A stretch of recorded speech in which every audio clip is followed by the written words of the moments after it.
Good morning, everyone. It's getting close to lunchtime, so I think it's better for me to get this presentation before than after. There are quite a few slides on Halon replacement. I will give you an overview on where we are here. This presentation was built with some of my colleagues. Thomas Montet, who is sitting somewhere in the meeting room, you're there. He's cabin expert. And I have also Yuri Orok, he's our rulemaking officer, and all three of us are sharing the burden on that story for Halon replacement. So, Halons are regulated by regulation at the European Commission, which is the number 1005/2009, and I will use the name as ozone regulation from now on. This rule isn't owned by EASA, nor our Directorate General. It's owned by the Climate Action, which is called DG Clima. And we have some interactions. So Halon production is banned since 1994, but there are some ways that we can still use it. It's mainly recycling halons. And this is set also by the ozone regulation. Halons are commonly used in fire extinguishing system in aviation. So we have them on the cargo, engine, lavatories, and some other exotic areas as well. And the aviation is recognized as being part of a critical use. But there is a if. There are some dates. Yes, we can use it, but there are some definition of dates by which we need to replace them. And I will give you a bit of explanations. We have some cutoff dates, which in the ozone regulation was set at the time of an application for a new system, new equipment, new facilities.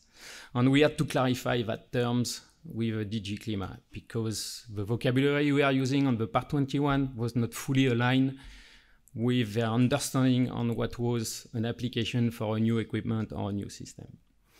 And there are also end dates. By those end dates, no Halon will be allowed to be installed on any flying object. So this is an extract of the ozone regulation table. We can see some areas.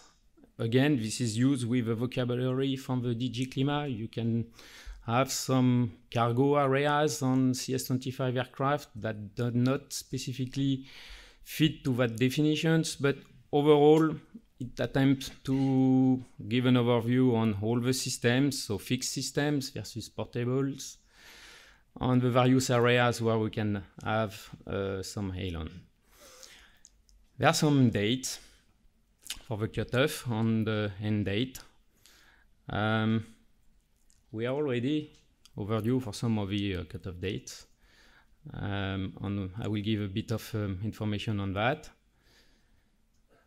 The end dates are coming very quick. There are quite some big fleet flying with a lot of Halons on board of their system. So today we are treating the cutoff dates, but the end dates are also coming very quickly. There is a link, so I'm trying to give some explanation here between these ozone regulations that belongs to DG Clima on our regulation, the 748/2012, that mainly gives the Part 21. And yes, there is some interactions there. So the ozone regulation set some applications date, a cutoff date, for the submission of a request for type approval or type certification to the appropriate regulatory authority. And we had to define what was that. For us, it's relatively clear. We had in mind, yes, application for a new type certificate. And it wasn't really the understanding of the DG Clima. It went even through their legal system, and they recognized that they had to change their role. So there was a subsequent change of their ozone regulation a bit later. So what we managed to establish as a common understanding is that a new equipment for us will be understood as a new aircraft. So an application for a new TC. That means the cutoff date doesn't apply to a change product. So a change or an STC, and I think this is of interest also for you, it exclusively applies to the application for a new type certificate. We had also to clarify those dates. What dates are we talking at? Application, we have also the certification basis, for which we have a date. This certification basis, establish a period of time under which there is some validity. When we start to move away from this validity, we have to go over the re-establishment of a certification basis with some new dates. So we had also to explain all those mechanisms we had on the part 21 to clarify this is what it means, the application, this is what it means for the date for establishing the certification basis. And we also came to some common understanding here. And the final word for that one is that this is the application date. And it meant also, because we had to explain to them that we were not only doing EU product certification, but we were doing also validation of product, for which the application date, there could be the application date to EASA or the application date to the primary certifying authority. So we had also to discuss and establish some common grounds. And it was clarified that yes, it would be the original application. So for some validation, that would be the date of application to the primary airworthiness authority. It took some time to come to that kind of understanding. So subsequently, as I mentioned, because they realized that legally speaking, they had a bit of conflict, they had to modify their ozone regulation, and this was done some years ago. I don't know how you're aware, but there is a derogation process that exists for this regulation. There is a possibility to place some request for derogation. It has to go through the member state, through the entity in charge of climate or environment of the member state, and then it comes to DG Clima. When it will be for a non-EU or non-member state, this will go directly to DG Clima. We are working on giving some more generic words on those exchange with DG Clima, so we are working on a brochure with them. We are also working on the working arrangement to define who is doing what, the kind of exchange of information. We have had an example recently of a request for derogation, so we are involved on the technical point of view also to give some opinion on this derogation request. So we are working on establishing all those exchange with the DG Clima. For new TC, today what we are doing, we are making a bit of traceability on recordings for the dates, namely what is the original application date, what kind of product is installed on board aircraft, for which applications. And it will be an E03, E05, so part of the certification basis information, just purely for records in case in the future one aircraft moves from one continent to the other continent, one country to the other. But yes, we went through this exercise, we reviewed it, and this is the information. Is this more? Yeah, yes, there is more. Because beside this EU ozone regulation, there are some ICAO requirements. And we've done some rulemaking activities, and I would like also to give you an overview on where we are today for the Elon 3 candidates that we have in hand. So as I mentioned, there are some ICAO dates. I don't know, does it work this one?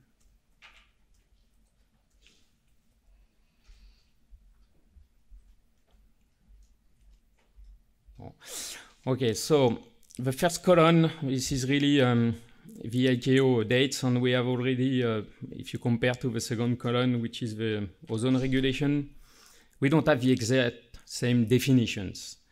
The mandatory retrofit do exist on the ozone regulation, it doesn't on ICAO side.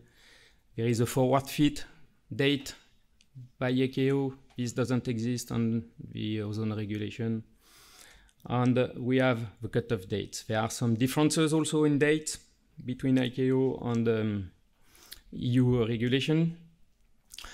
And we have made some rulemaking.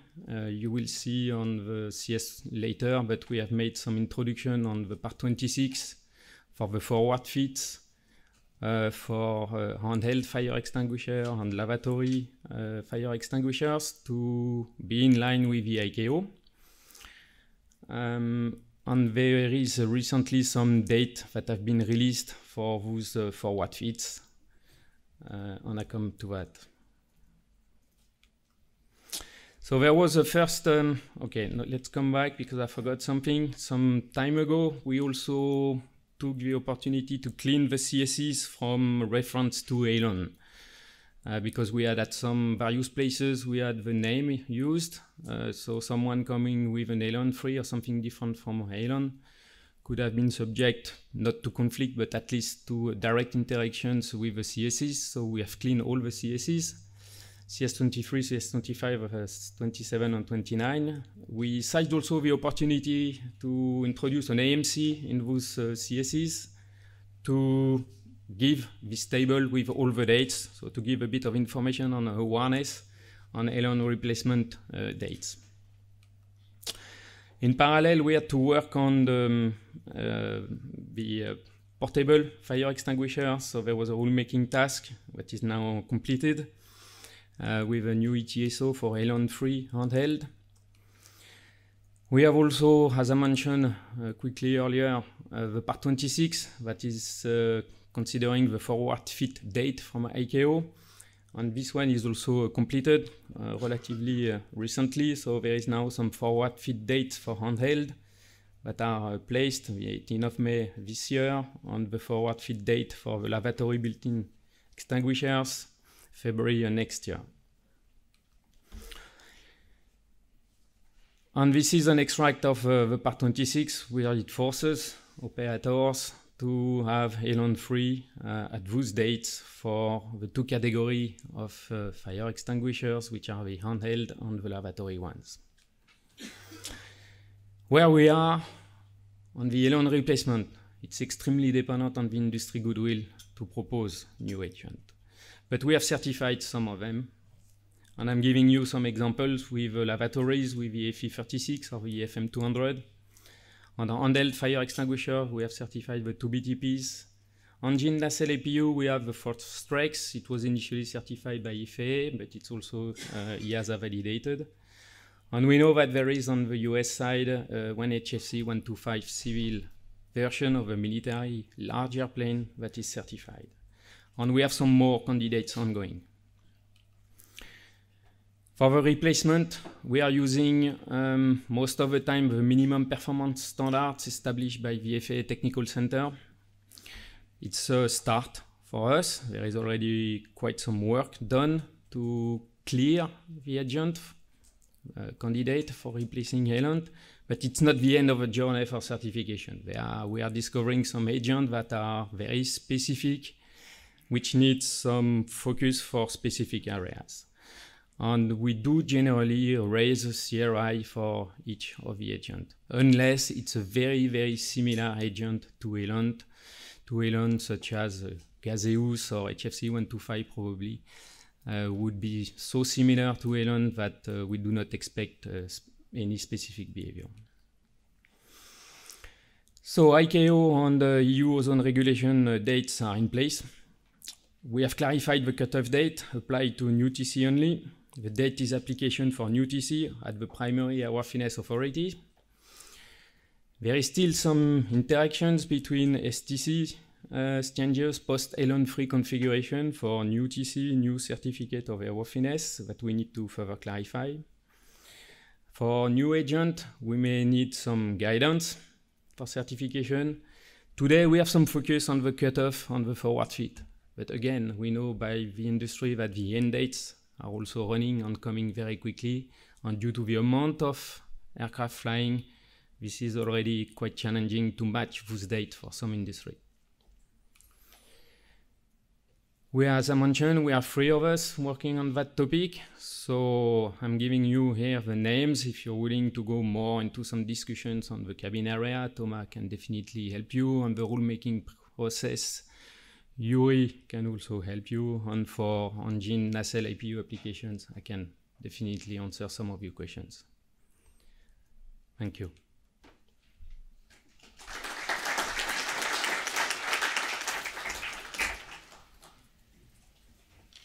So thank you very much, Rémi. We have one question, and I'm not sure if we can answer it right now, so please tell us. So for Mr. Manguera, does Part 26 apply also to NCC operators, or referring to AirOps operations, AirOps regulations, sorry? I can't answer that question. So we will consolidate later on and with our colleagues and send back an answer to that. Okay. Well, thank you very much. It was, oh, wait a minute. We have a last minute questions from Sabena Technic. So the question is, EASA validates the extinguisher in conformity with EASA standards or ADOT. Who has asked the question? Can you raise your hand? Ah, okay. Magda, can oh, you have a microphone. I'm sorry. Can you just hit the button and clarify your question? Yeah. The question is about the qualification of the extinguisher. In the US, it's a Department of Transportation with, which certified the DOT and the extinguisher. And you say you validate the DOT, or you validate the extinguisher following your standard or EASA standard. Or Thomas, you can help. So Thomas Montai, cabin safety expert here. If you have a certified or qualified product from on the FAA side in general, what we have discussed with the FAA, they are creating an issue paper. And so far we have harmonized this issue paper with our certification review item on the EASA side. It means we are more or less 100% harmonized between FAA and the EASA side. A product coming from the US will be validated on the Europe side and vice versa. The process is from FAA side to EASA side is via an IP, and from EASA side to FAA side will be a CRI. But as I said before, the content is more or less 100% harmonized. Does it answer your question? yeah. Good. Please keep the microphone. There is a question from Mr. Sanavio. Can you please raise your hand, Mr. Sanavio? Okay, so you have a microphone too. That's wonderful. The question is if ETSO approved replacement is already available. So is the question understandable for you? Or? Yes. Yes. Okay, So- thank you. So far, we did not have any ETSO application for the C2C515. It was done so far from the original aircraft manufacturer. They have certified the new halon-free extinguisher, like the big ones, Airbus, Boeing. And again, so far we did not have any application for the ETSO. Thank you very much. Do you want to add something? Or? No, that's okay. Okay, thank you very much.